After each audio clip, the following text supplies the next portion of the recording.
Toujours dans l'action, il agit comme un moteur de changement. Alexandre Morin-Villouellette.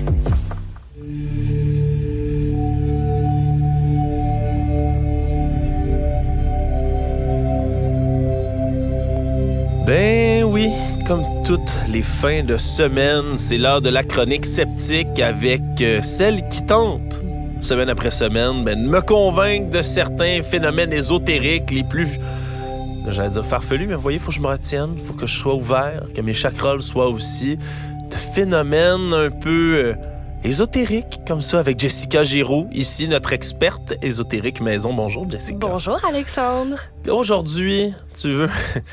La semaine dernière, on a parlé d'astrologie.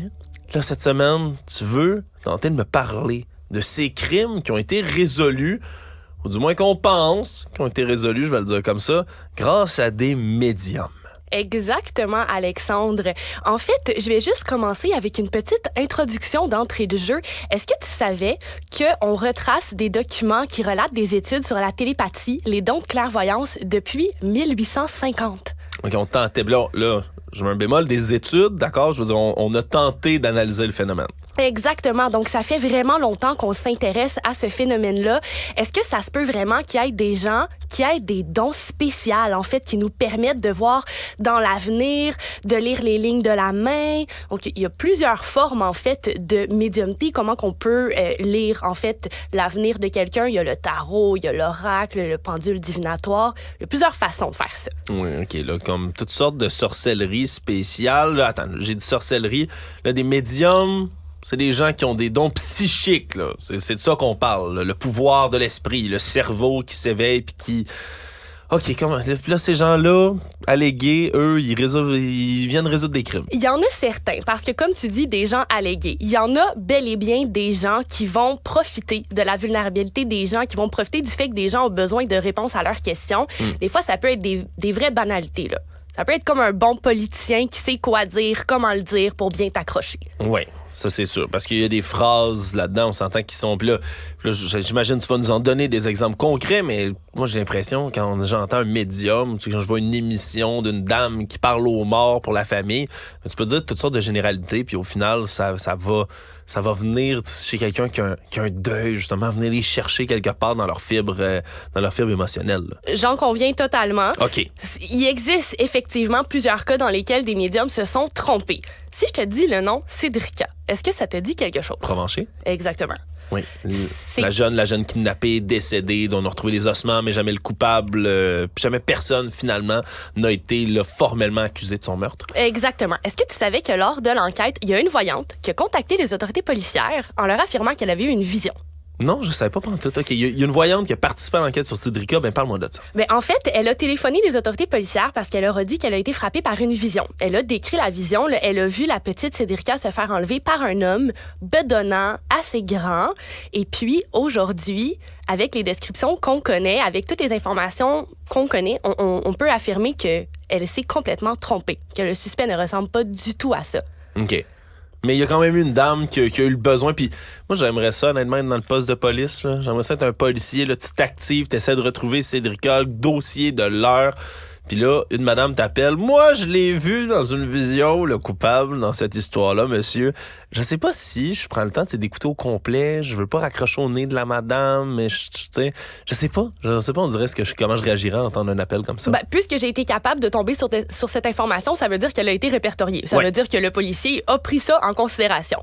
Par contre, au Canada, c'est pas une pratique qu'on fait régulièrement. Là. Les autorités policières, c'est très rare qu'ils vont aller solliciter l'aide des médiums ou des voyants. Par contre, est-ce que tu savais qu'aux États-Unis, c'est quelque chose qui est très fréquent? Ça m'inquiète. Un, ça me rassure tellement qu'on fasse pas ici. Deux, ça m'inquiète tellement que ce soit une pratique aux États-Unis. Parlant des États-Unis, je vais t'amener directement dans le feu de l'action. Là. Je vais te parler d'une voyante en particulier qui pratique dans l'État d'Ohio, aux États-Unis. Et elle a aidé à résoudre environ 3 crimes et plus. Donc, moi, je t'en présente 3 aujourd'hui. Il y en a d'autres que c'était un petit peu plus nébuleux, mais je te présente ceux dont les informations étaient les plus concises. Vas-y. Donc, on est en août 2005, lorsque l'étudiante Julie Popovich disparaît. Christy vaque à ses occupations. Christy, c'est la voyante. Christy Robinet. C'est quoi ses dons à elle? Des dons de clairvoyance. OK. Elle a des visions, elle parle aux morts. Phénomène Raven. Un peu, non? Un petit peu. J'ai fait une référence. Bon, on me fait des bouts en régie de l'autre côté, mauvaise foi. Je m'excuse. D'accord. Elle a des visions. Elle voit un peu soit l'avenir, soit des événements qui se passent simultanés. Exactement. Et parlant de vision, elle en a une. Elle voit Julie Popovich qu'elle n'avait jamais rencontrée. Elle n'avait jamais entendu parler de cette personne-là. Elle affirme que peut-être, elle avait vu son avis de disparition, mais elle ne connaissait pas Julie. Puis elle a eu une vision de cette fille-là. Et puis Julie lui a dit qu'elle a été tuée et qu'elle voulait absolument que son corps soit retrouvé. Okay. Elle a donc procédé à montrer à Christy une carte précise à l'aide d'une vision. Okay. Christy a refait la carte avec un X pour retrouver le corps de Julie. Bon, là, je vais pas y aller trop loin, là. Ce n'est pas la voyante qui a retrouvé le corps de Julie, c'est un citoyen qui conduisait qui a retrouvé le corps. Okay. Mais lorsque Christy a envoyé la carte au policier, la carte, elle était parfaite. OK. Mais elle n'avait pas eu accès aux informations. Le corps n'avait pas été trouvé avant, là. Non. OK. Mais là, c'était une carte. Elle a vraiment fait une carte au trésor pirate ici, le X, puis là, il y avait le cadavre. Exactement. La carte était parfaite, puis elle a donné la carte après que le corps a été retrouvé. Mais là, c'est-tu Christy qui l'a tué, là, madame? Ben, ça serait quand même un moyen facile, là. Attendez un peu de faire passer pour un médium, c'est d'aller enterrer vous-même la personne, puis après ça, de dire c'est là que la vision me pointait. Effectivement, mais bon, elle a été tassée, là. Donc, OK, c'est pas elle la coupable. Non, ce n'est pas elle la coupable. Et étant donné qu'ils ont été vraiment impressionnés par la carte, ils ont gardé la carte et les coordonnées de Christy. Quelques mois plus tard, une jeune fille de 15 ans disparaît. Parce que les autorités policières avaient encore les coordonnées de Christy, ils se sont dit, bon, on est dans un impasse, on va téléphoner Christy. OK. Ils le font. Et à l'aide d'objets personnels qui étaient détenus par la jeune fille disparue, Christy a été en mesure de se connecter avec l'esprit de la jeune adolescente. OK. Elle va affirmer aux parents que leur enfant est toujours en vie. En se concentrant, elle est capable de visualiser un local. Avec la description du local, les policiers sont capables de localiser un vrai de vrai local. Eh bien, imagine-toi donc qu'ils ont retrouvé la petite fille. Attends un peu. Pour vrai, là, ça, c'est arrivé. Là. La dame, elle s'est assise, elle a touché 2-3 barrettes, elle a dit « Oh! Dans un local, ça ressemble à ça. » Les policiers disent « Ah, c'est à telle place. Vont là, puis elle trouve. » Exactement. Mais ça a-tu fait les manchettes partout en Ohio quand c'est arrivé? Mais je peux pas croire. Puis les policiers, eux, sont pas abasourdis. C'est pas une honte pour leur travail un peu de voir... Je sais pas. On dirait que ça me rentre pas... Mais c'est arrivé, là. C'est vrai, là. C'est empirique, tout ça. Exactement. Puis là, c'est arrivé une 3e fois. Oui, c'est arrivé une 3e fois avec Ashley Hawley, qui était une jeune femme de 20 ans qui était disparue depuis 2004. Sa disparition était irrésolue, donc un cold case, comme on dit dans le jargon true crime. Et Christy Robinet a commencé à avoir des visites d'Ashley.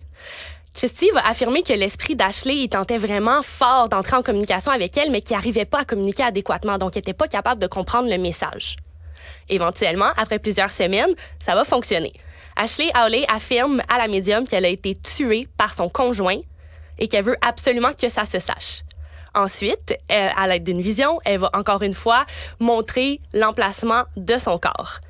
4 ans après la disparition d'Ashley Hawley, on va retrouver son corps pile à l'endroit qui a été désigné par Christy Robinet. Est-ce que c'est après qu'elle ait contacté les médias qu'on est allé creuser à cet endroit-là ou c'était déjà des recherches qu'on essayait?